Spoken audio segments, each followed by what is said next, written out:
Ladies and gentlemen, sports fans alike, welcome to another edition of Bill Swerski, Sports Talk Chicago. One of the couple, two, three best podcasts around. So sit back, grab yourself a cold one and a Polish sausage, park your keister in the French room, and listen to Bill Swerski, Sports Talk Chicago. In Chicago, you know that all sports rock. The Bears, Hawks, Bulls, Cubs, and Sox. Pick your favorite, you can choose. As long as the Packers lose. For everything you need to know, it's Bill Swerski, Sports Talk Chicago. Bill Swerski, Sports Talk Chicago. Hey everybody, welcome to another edition of Bill Swerski, Sports Talk Chicago. We're going to have a quick show for you today. We're going to break down the offensive tackles in the NFL draft. We're going to talk about some of the Bears offseason moves because the legal tampering started today. We're going to talk about some of the Bulls struggles and the Blackhawks struggles.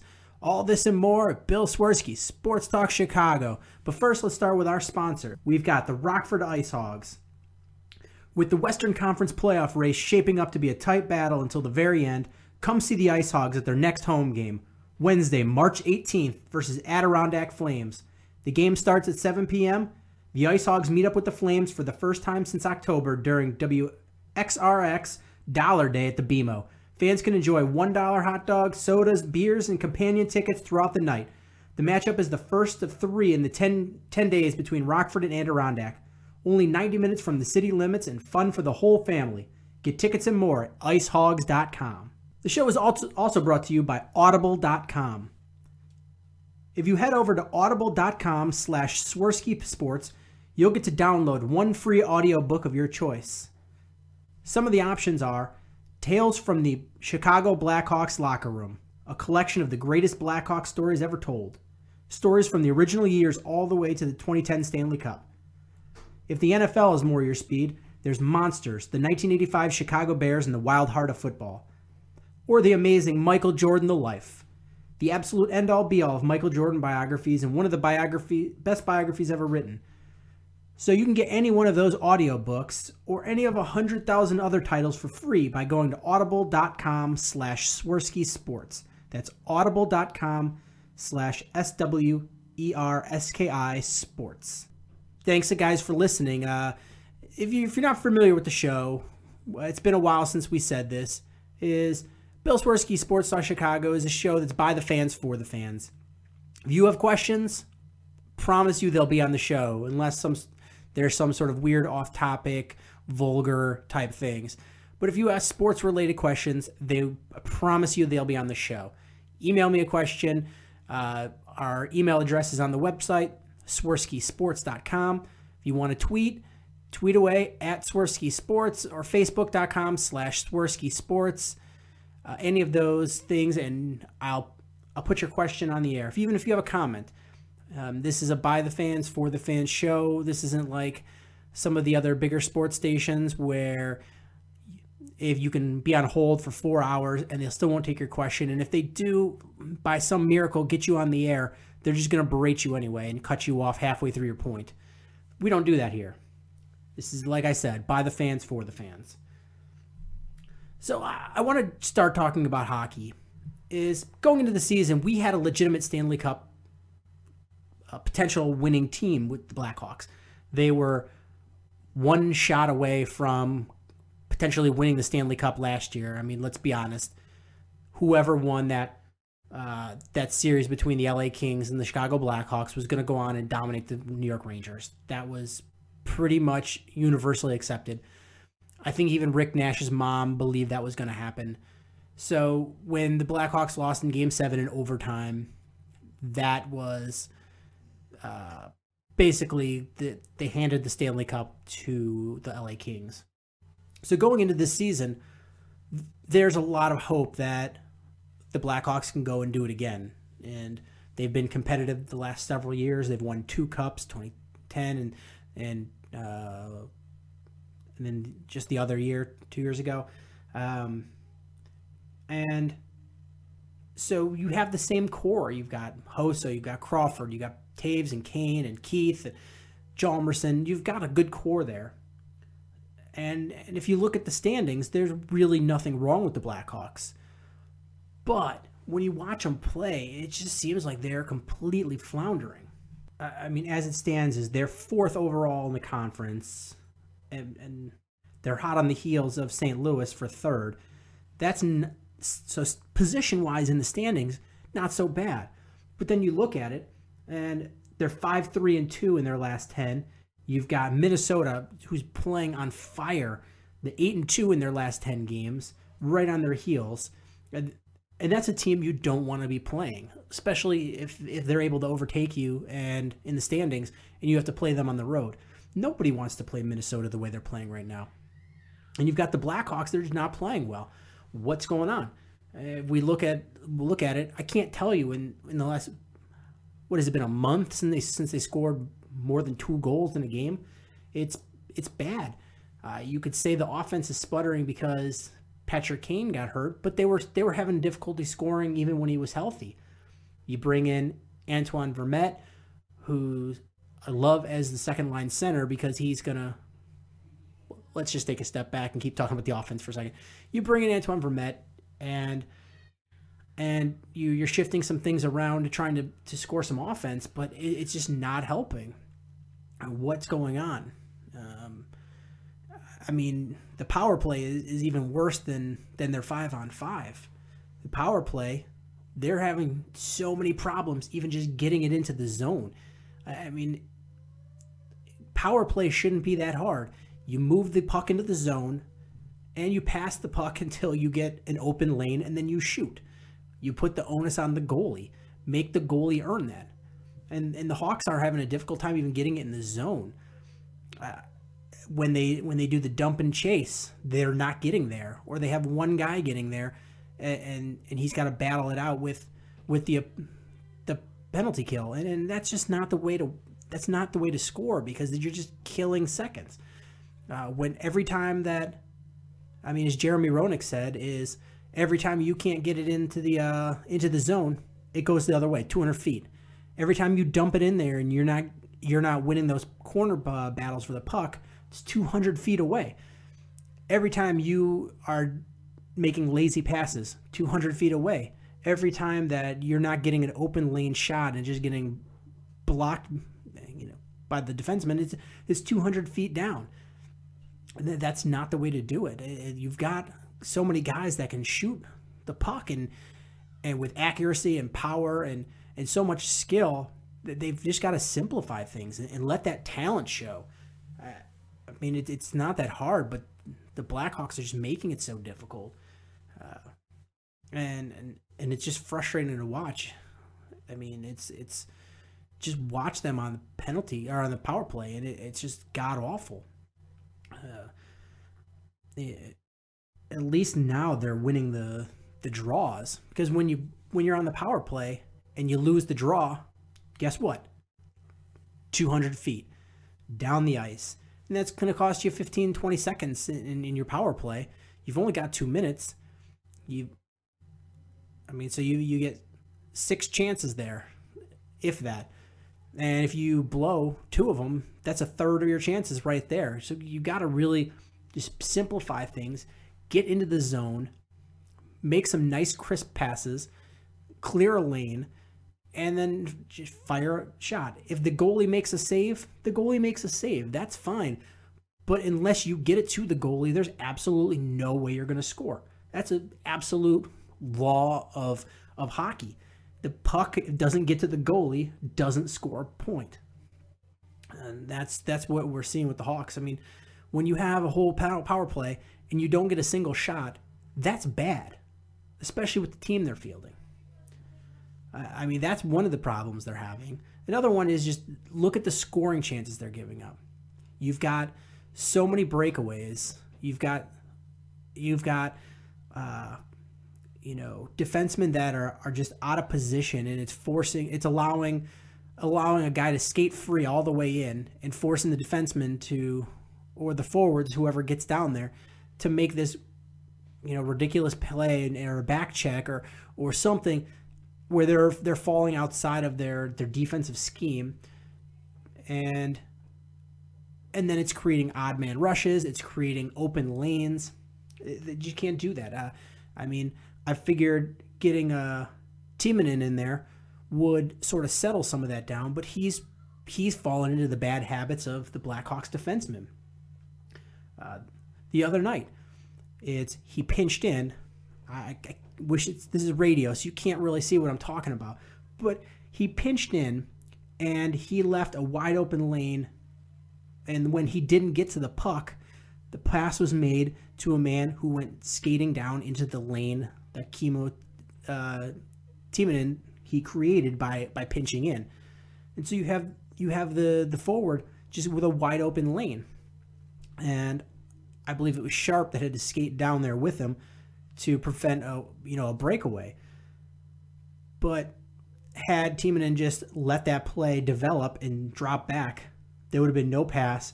They would have had time to let the defense and everybody get down into the defensive zone and set up your play and make them really work it. But when you give up plays like that, Brent Seabrook's been the king of that this year, is allowing these breakaways to go through. I mean, think about it, is you're putting everybody else in a difficult position as far as having to make either a miraculous save or a nice back check or whatever it is to break this up, and you're not. And if they're able to get a pass off, or you don't get the puck to a teammate, you've got a wide open lane, and that's where the other teams are scoring, or at least getting scoring chances. This defense is a big part of the problem. The offense is what the offense is, and I believe part of the problem on offense is that they're not generating any good defense. You can switch. You've got Coach Q switching up the defensive pairings, and that's fine and good if you to jumpstart somebody, but it's just not generating continuity. You need continuity. You need two guys that have some sort of sixth sense between each other that can really communicate it and develop this rapport, like Keith Seabrook, Jalmerson Oduya, who's hurt. So it's a little frustrating because you've got guys that are able to. It's one thing if you have guys that can't play well, but when you have a guy like Seabrook and a guy like Jalmerson and a guy like Kimmo Timonen who have the ability to play at this really high level and they're just making boneheaded plays, then that's the frustrating part. If TVR was making these mistakes when he was still healthy, you were like, okay, he's a young player. I get that. But it's these veterans that are making the mistakes. And they've really got to shore that up because you're running out of time. There's 82 games in the season. They're 66 games deep. I mean, you're looking at 16 more games. That's not much time left. You've got to hold your position in the playoffs. You don't want to play Minnesota. You got a lot of tough hockey you have to play. I mean, realistically, they're only 7 games. They're much closer to being out of the playoffs than they are to being in first place. Just put it that way. So they've just got to start playing better. And as for the new players they brought over, I'm still liking the Vermette trade, even though you gave up a lot for him. He's that second line center that you need to have. Think about the reasons that the Blackhawks lost to the LA Kings last year. A big part of it was what? It was not winning faceoffs. You've got Taves, who's winning 56% or so of his faceoffs, and you've got Vermette, who's equally as good. Suddenly, within your top two lines, you're winning a majority of your faceoffs. That's a good spot to be in. Had they had a second line center that could win these faceoffs against LA, who knows? Maybe we're talking about the Blackhawks as a dynasty these last few years because that would have been their third cup. I really like that he brings that, and he's another good forward at the penalty kill, so he can help with that penalty kill, which is a bonus for the Blackhawks because that's been something they've really excelled at.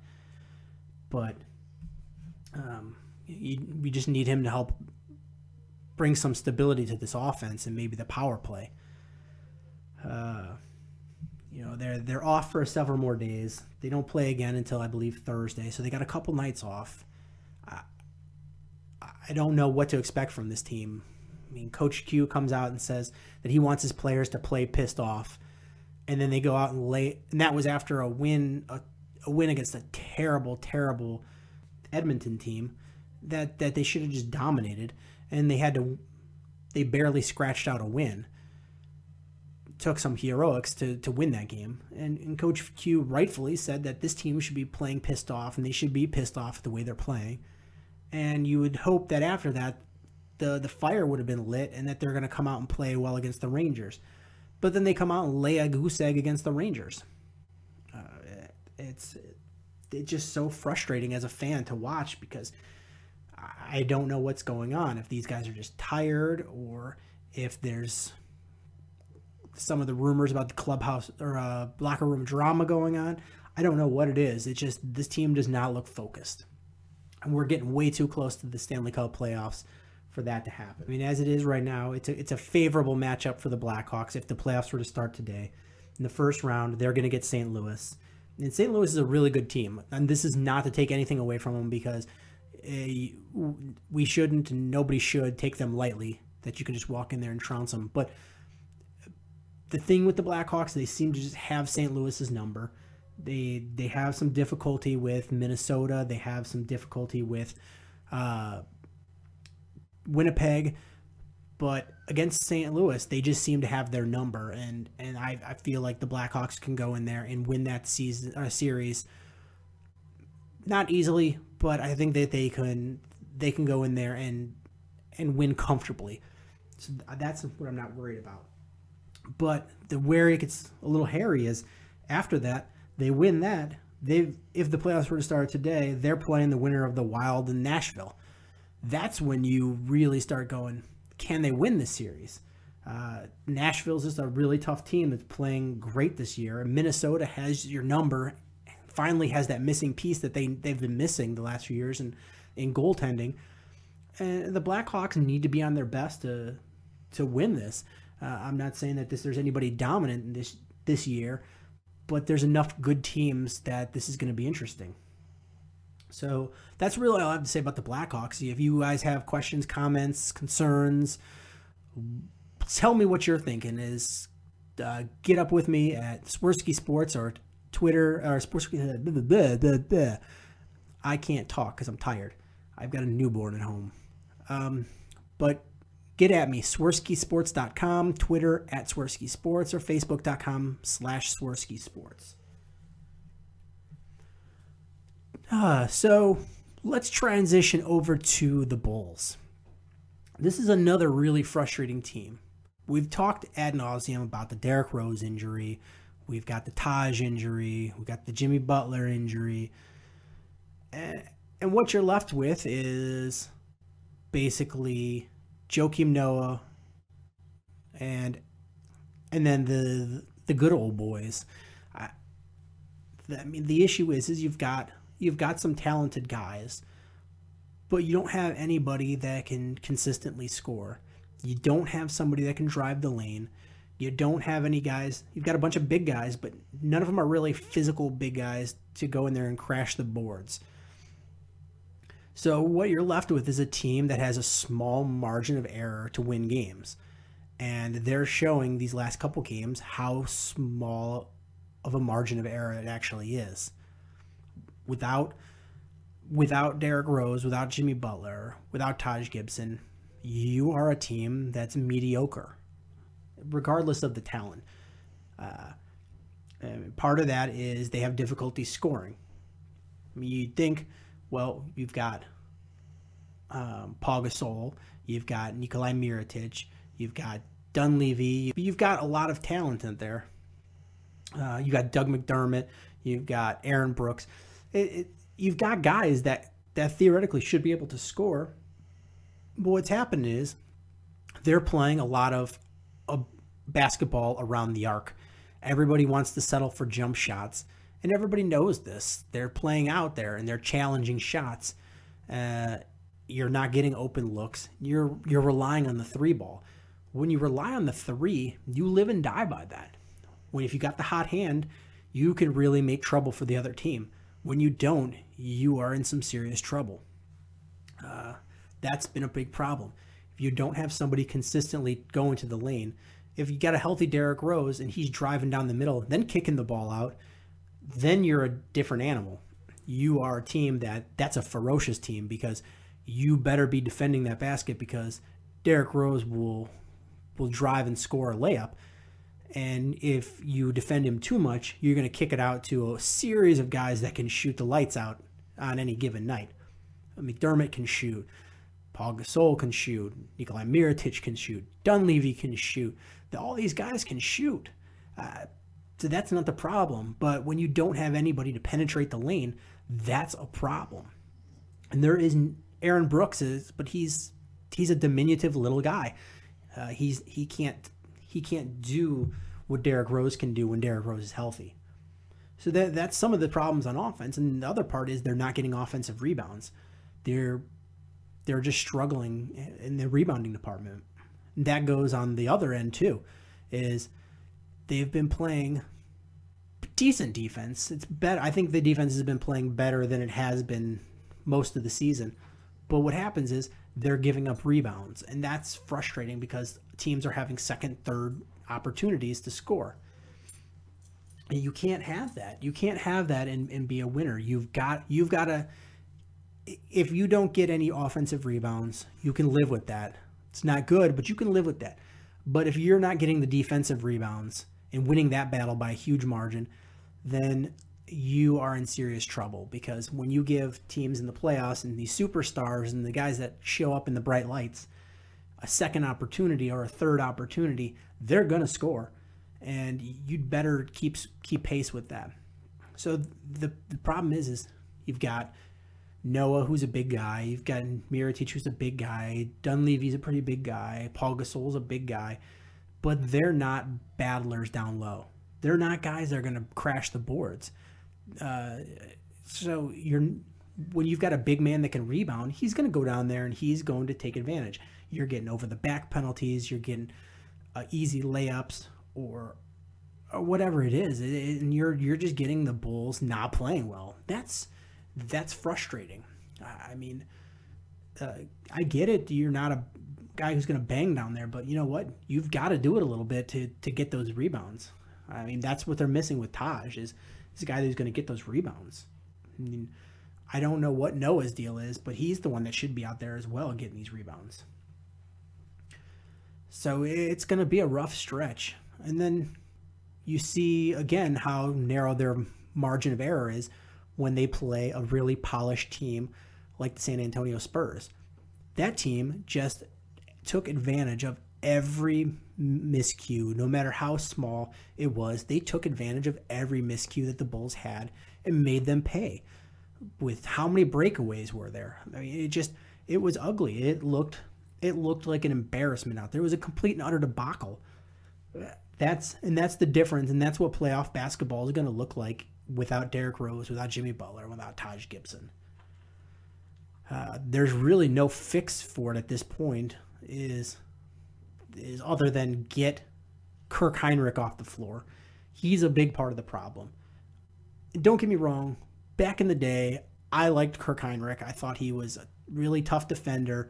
He was a gritty guy, and he's just a shell of that former self. He's not that guy anymore. He's a liability. I went to the game, the one that Jimmy Buckets got hurt at, and what did you have when you were watching the game? Is you had Kirk Heinrich went 0 for. Didn't hit a single shot. I think he was 0 for 7, 0 for 9, something like that. You can't have that. You can't have your starting guard not hitting any points and not being able to guard anybody. He's just a liability out there, and it's frustrating because Coach Tibbs love him, but he is so hard-headed. He's not willing to play Etuan Moore anymore because he wants to give Kirk Heinrich his minutes. And I don't understand why he has so much loyalty to this guy who's a shell of his former self.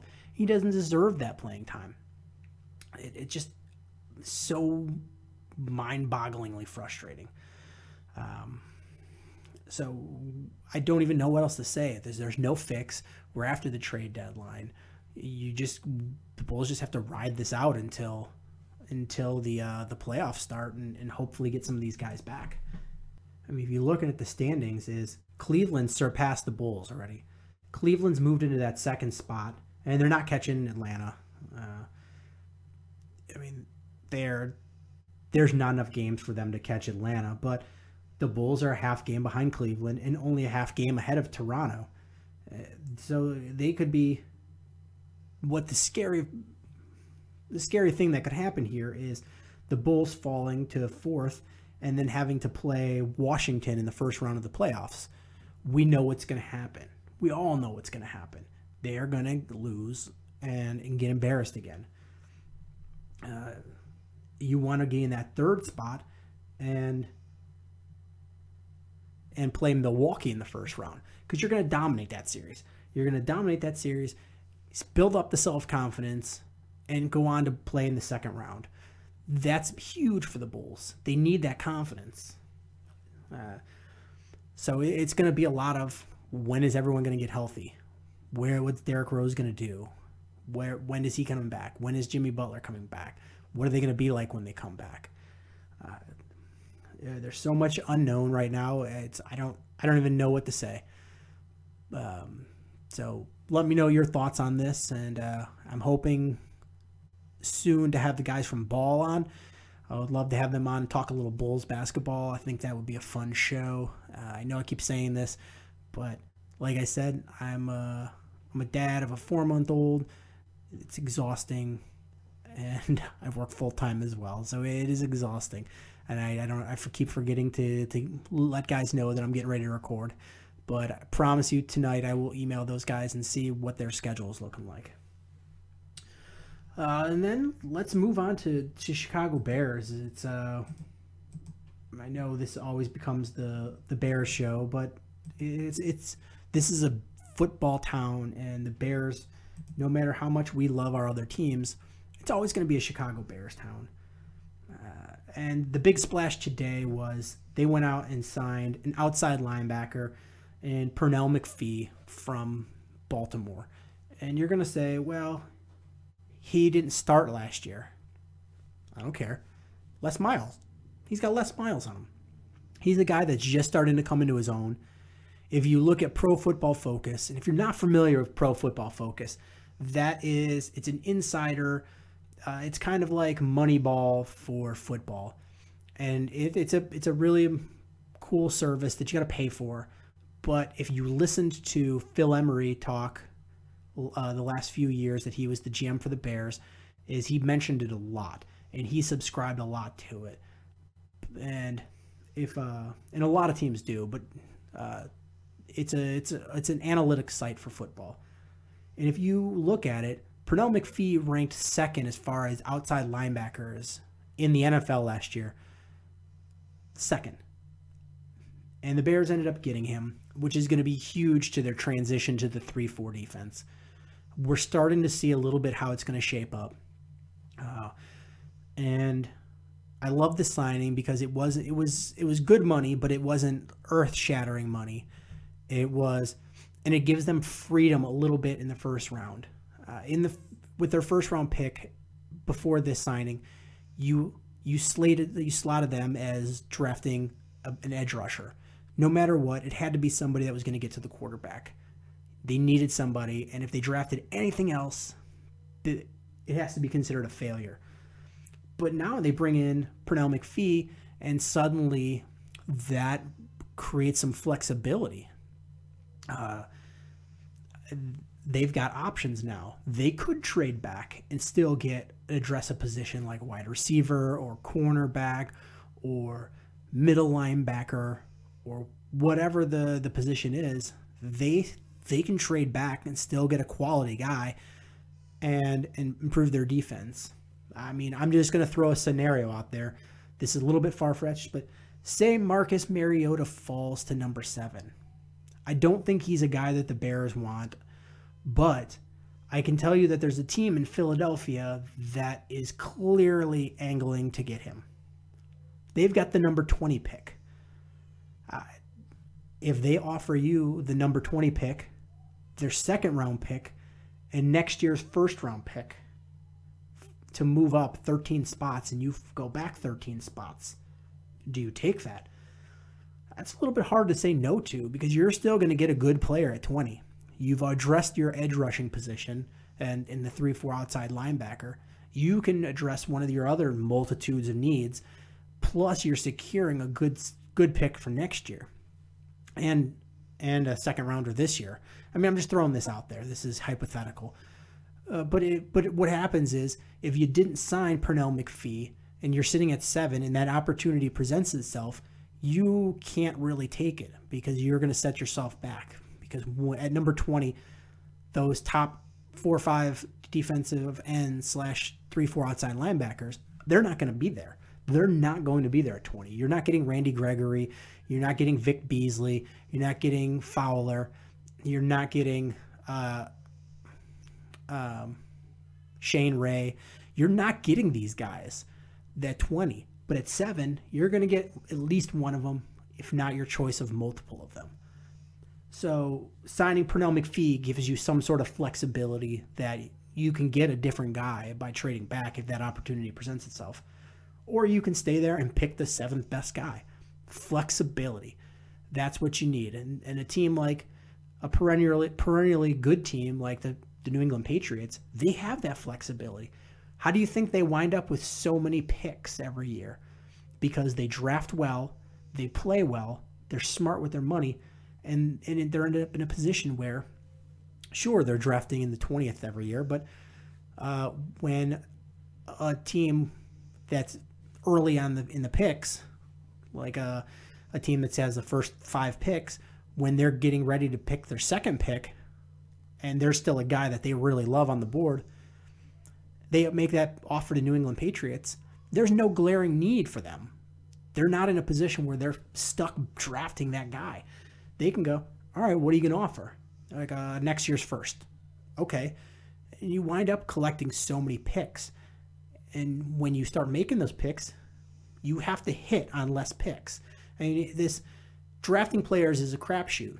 You're not going to win on everyone. Nobody wins on everyone. Look at guys who are draft really well. Pittsburgh Steelers draft well. The Baltimore Ravens draft well. The Packers draft well. But go through. They've got busts. They've got guys that didn't work out. Sometimes it's not your own fault. He could have been awesome and then blew his knee out. You can't predict that. These things happen. So you could be the best draft guy ever, and you could. I know this guy. If he stays healthy, is going to be the greatest player ever. And what if he gets in a car wreck? What if he's Chris Johnson and gets shot in a drive-by? What if he has some sort of heart issue, like the defensive end the Bears traded for a couple years ago from Tampa Bay, and he had a heart attack and died before he even got to play? Those are far-fetched things, but those are things that could happen. So no matter how good you are, the more picks you have, the less you have to hit on to still be a quality team every year. If you're getting in your 7 rounds 9-10 picks, if you hit on 4 of those, you have to hit less than 50%. But if you're a team like the Bears, who've got 6 picks, and you've got to hit on 4, that's a higher batting average. You got to have more at bats to get the same number of hits. And so I like the move with Pernell McPhee because he's a guy who's on the upside. He's on the upswing. He fits the Fangio mold really well. I like that move, and I think that's a big one. It doesn't stop you from drafting another edge rusher, but it also makes it so you don't have to if there's another opportunity there. I mean, say Jameis Winston falls to number 7, or say Jameis Winston falls to 5, you could move your way up, and you got your quarterback. Solves itself. If you need an edge rusher badly, you sort of can't do that. So what else did the Bears do in this free agent period? Well, they're looking at Terrence Knighton, the big defensive tackle out of Denver. He would fit that traditional nose tackle of a 3-4 defense, where he plugs the hole, takes up 2 gaps. He's done it. He can do it. and he's a premier run stuffer, something the Bears have been lacking for a while. I don't see them re-signing Stephen Paia, which is sad because I like Stephen Paia, and I think Stephen Paia is a hell of a football player, and I would be hard-pressed if you put a lie detector test onto Ryan Pace if he wouldn't have said the same thing. But unfortunately, they're transitioning to a 3-4 defense, and he just doesn't fit that mold. And why are you going to pay a guy good money? Because he's earned to make good money with his play. Why are you going to pay him good money when he's not going to fit your defense? So it's sad to see Stephen Paia go, but I wish him the best.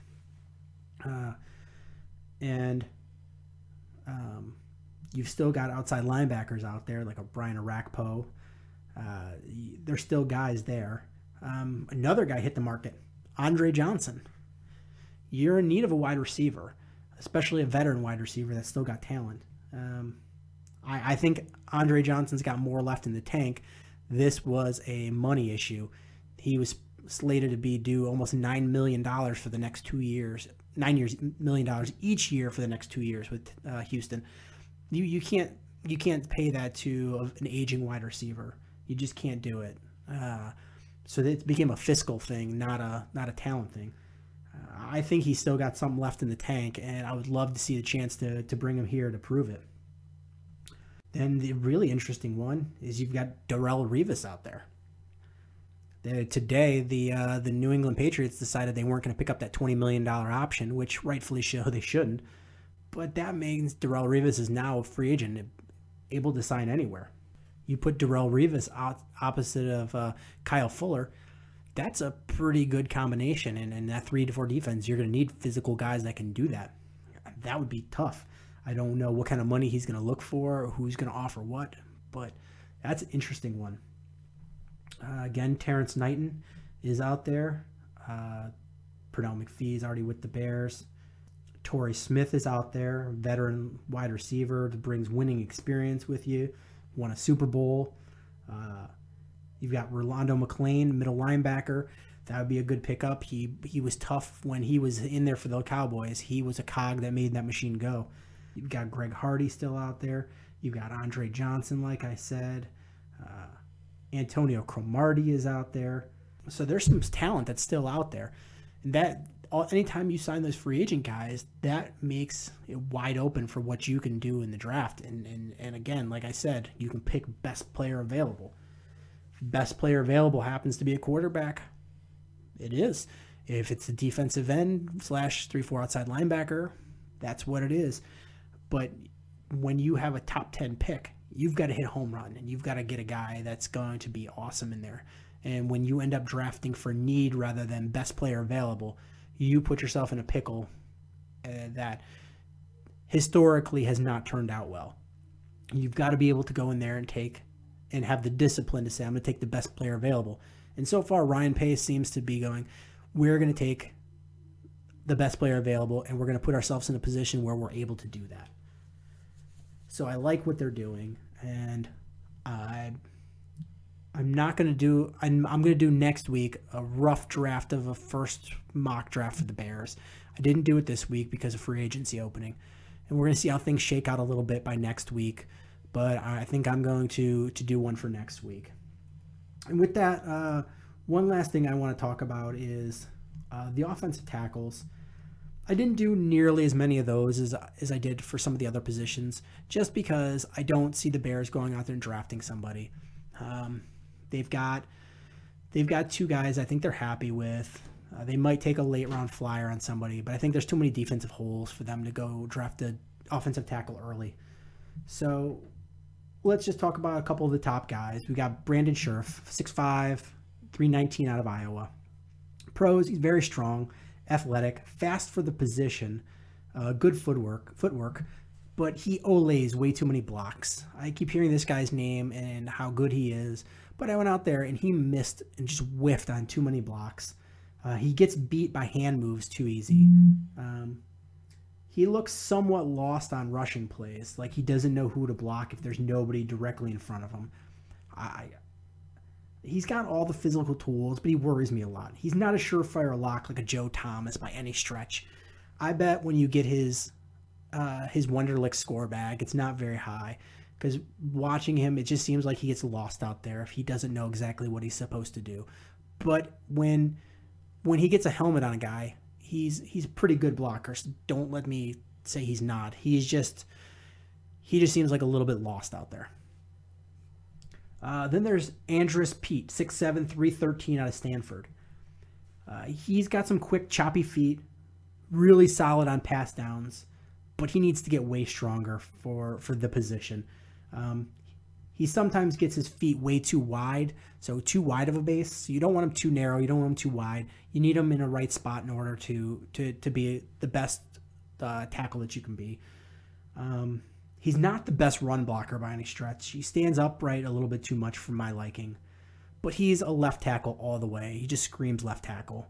He's much more finesse than power by a long shot. He has the frame, though, to get much bigger without getting fat. So he's 6'7", 313. That's not a huge man. He's got room to put a lot more weight and strength on. But I think he's got a lot of the tools there. If you just watch him, he's just got the ability to be a good left tackle. I don't know how high you draft him because he is going to have to put in some work. I don't take him in top 10, maybe top 15. I would say second half of the first round is about where he's due at the earliest. Then there's L. Collins, 6'4", 305 out of Louisiana State, LSU. He's a road grader. He's quick enough to pull, and he stays, but he's a road grader. I mean, you can watch him pull. He stays with his blocks, but some of his cons is he's way better at run blocking than pass blocking, hands down. He's a road grading run blocker. Looks a bit robotic when he's dropping back in pass coverage or in pass blocking. He just looks like he's overthinking everything, and he's like he was taught these are the fundamentals you need to know, and they don't come naturally to him. He's really got to think about it. So when he's in pass protection, he's a little robotic, and it's got to come more natural for him to be a left tackle by any stretch. And when he's in space, he gets a little bit lost. His strength is just power blocking the man in front of him and just driving him back. I see him either as a right tackle or more likely a guard. I don't project him at a left tackle at all. I think, would be a phenomenal guard. I think he would be potentially an all-pro guard. I think he could be a serviceable tackle, but you just watch him in space, he gets a little bit lost. I think he needs that confinement of being between the center and the tackle. TJ Clemmings, 6'5", 309 out of Pittsburgh. Pros, he's a prototypical size for left tackle. He's got nice technique, quick choppy steps, huge upside, but he's a bit stiff in the hips. He'll get beat on counter moves pretty badly. It had happened quite a few times I saw. And he stands upright too much in his blocks. You got to maintain that leverage to be a good tackle. I think he could be a steal, though. He's really rough around the edges, but with some polishing, I think he's got all the tools to be a good left tackle. I don't know why they have him playing right tackle, but I think he could be a good left tackle. Then there's Eric Flowers, 6'6", 329 out of Miami. Pros, he shows quickness and balance getting to the second level when run blocking. He's got broad shoulders and a wide base to cover a large area in pass protection and drive defenders off the ball in the run game. But he can really struggle against the speed of undersized pass rushers. He'll allow defensive ends to cross inside of him and trip up running backs in pursuit. He's got tendency to beat late off the snap, especially in road environments. He's a right tackle all the way. He's got a lot more polishing to do before you consider him a guy to plug in day one. The last guy we're going to talk about is Jake Fisher, 6'6" out of Oregon. He's a former tight end who moved easily and naturally over to the tight end position. Good quickness initially off the snap. He can reach and cross face blocks. He's a finisher in the zone game. He can sustain blocks with hip roll and balance through contact. He keeps a wide base, uses nice choppy steps, controlled steps in the pass sets. He mirrors really well. But he got a lot of penalties last year. It was ridiculous how many penalties he got. 6 holding calls during the 2014 season as well. He needs angles to get consistent push in the run game. He doesn't have a lot of power because he's a converted tight end, so he needs to get stronger. And he allows outside hand to get wide in pass protection rather than open, which sort of opens him up to bull rush.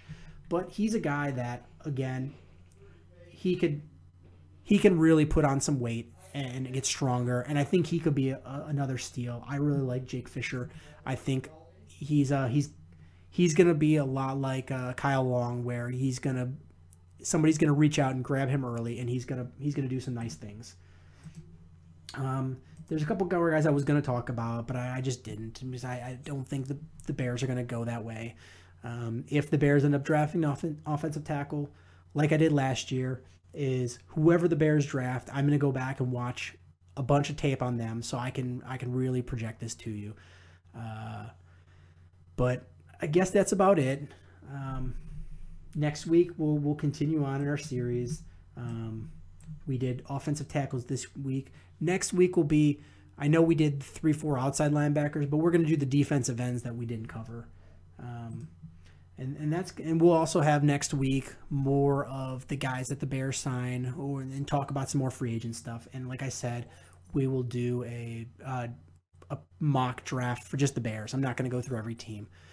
And also next week we will start talking baseball, because spring training is upon us. The Cubs and Sox are starting to play some games.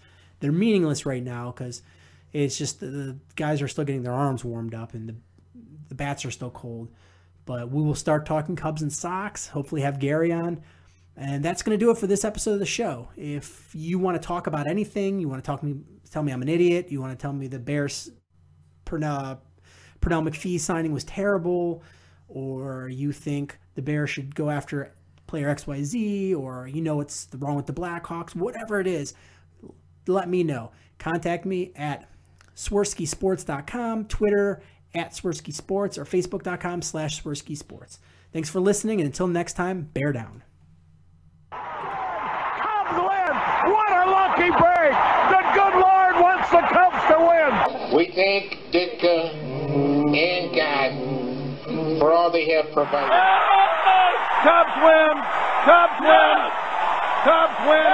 Oh, I don't want her, you can have her, she's a Packer fan. She can't fit in my van, and she looks like Remember, New Yorkers, smoking crack is not legal on planes. Bears 31 to -7. The Bears! Oh, when the Bears go bearing down